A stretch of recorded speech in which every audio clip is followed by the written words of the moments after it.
Rutherford Burchard Hayes was an American politician and lawyer who served as the 19th President of the United States from 1877 until 1881.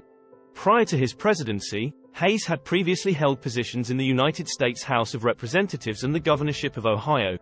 In the years leading up to the American Civil War, Hayes practiced law and was a dedicated abolitionist. He represented fugitive slaves in legal proceedings. Before becoming President of the United States, Lincoln held positions in the Union Army and the House of Representatives. And today, we're unearthing the life story of one of modern America's most well-known founders. This is History Uncovered, bringing you the truth about past historical events and prominent figures. His administration is considered by historians to mark the official conclusion of Reconstruction, making it a pivotal event in the annals of United States history. Hayes, a major member of the Republican half-breed faction, appeased both Southern Democrats and Whiggish Republican merchants by halting the federal government's engagement in seeking to introduce racial equality in the South. This appeasement was achieved by ending the federal government's role in trying to bring about racial equality in the South. In his capacity as an attorney in the state of Ohio, Hayes worked from 1858 through 1861 as the city solicitor in Cincinnati. At the beginning of the American Civil War, he gave up a political career that was just getting started in order to become an officer in the Union Army. Hayes sustained wounds on 5 separate occasions, the most severe of which occurred during the Battle of South Mountain in 1862. He became known for his bravery in the heat of battle, which led to his promotion to brevet major general. After the war, he entered politics and was a Republican representative in the United States Congress from 1865 to 1867. Hayes resigned from Congress in order to run for governor of Ohio, a position he eventually won and held for 2 consecutive terms, beginning in 1868 and ending in 1872. Before being sworn in as president, he completed the first year and a half of a third 2-year term, which ran from 1876 to 1877. After the 1876 United States presidential election, which was one of the most controversial in U.S. history, Hayes became president in 1877 and served in that role until 1877. The Democrat Samuel J. Tilden defeated Hayes in the popular vote, and neither candidate received enough electoral votes to win. If there is no clear winner of the Electoral College vote, the Constitution of the United States of America gives the House of Representatives the responsibility of choosing the next president. Hayes was able to win the election thanks to the Compromise of 1877, which saw a congressional commission give him 20 electoral votes that had been in dispute. The electoral controversy was settled with a backroom arrangement that saw the Southern Democrats acquiesce to Hayes' election on the condition that he terminate both federal backing for Reconstruction and the military presence in the states that had previously been a part of the Confederacy. This was how the electoral dispute was resolved. Rutherford B. Hayes served as the 19th President of the United States from 1877 to 1881. During his tenure, he supervised the conclusion of Reconstruction, initiated the initiatives that led to the reform of the civil service, and made an effort to heal the divisions that remained after the Civil War. Rutherford B. Hayes was the beneficiary of the election that was the most hotly contested in the history of the United States, and he brought dignity, honesty, and moderate reform to the executive mansion. Lucy Webb Hayes obeyed her husband's orders and removed all alcoholic beverages, including wines and liquors, from the White House, much to the satisfaction of the Women's Christian Temperance Union. Hayes was an Ohio native who was born in 1822. He received his education at Kenyon College and Harvard Law School.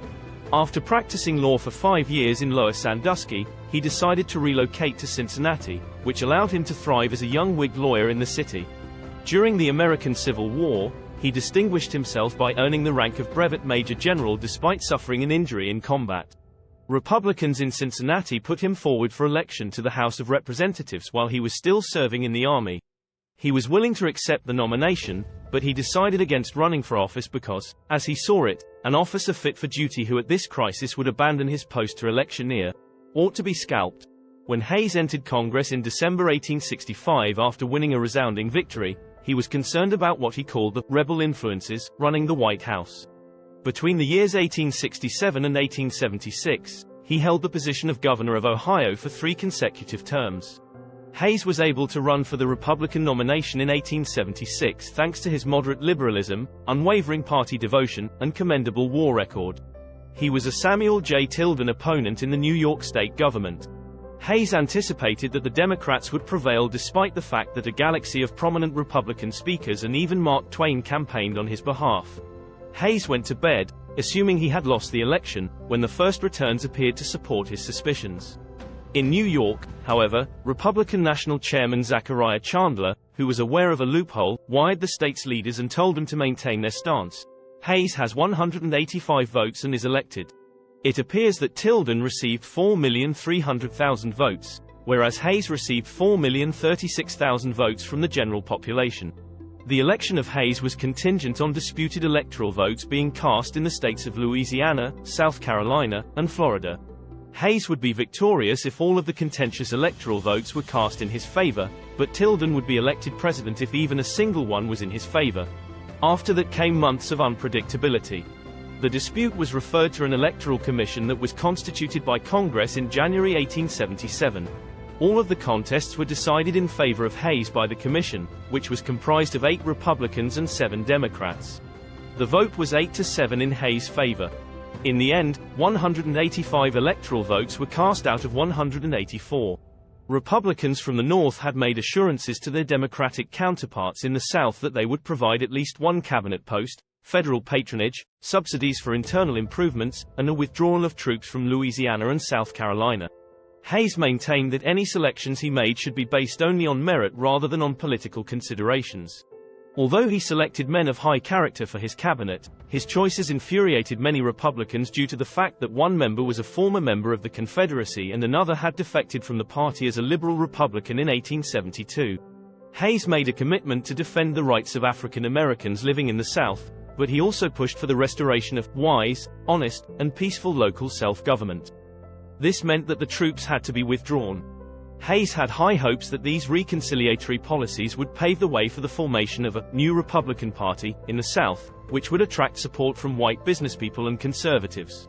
However, despite the fact that many of the leaders of the New South supported Republican economic policies and agreed with Hayes's financial conservatism, they risked being wiped out at the elections if they switched their allegiance to the party that led the Reconstruction effort. Hayes and his Republican successors were dogged in their pursuit, but they were ultimately unsuccessful in winning over the solid South. Hayes had previously stated that this would be his only time in office, and in 1881, he left the White House to return to his house in Fremont, Ohio, which was called Spiegel Grove, where he died in 1893, keeping behind him a legacy that some might see as a heroic tale of a patriot, but most would see as an ugly facade to segregate people for his own benefits. Thank you for watching. We hope you learned a lot about the life of Rutherford B. Hayes. If you want to learn more about the big founders or the most well-known American historical figures, then don't forget to subscribe. See you soon on a brand new video.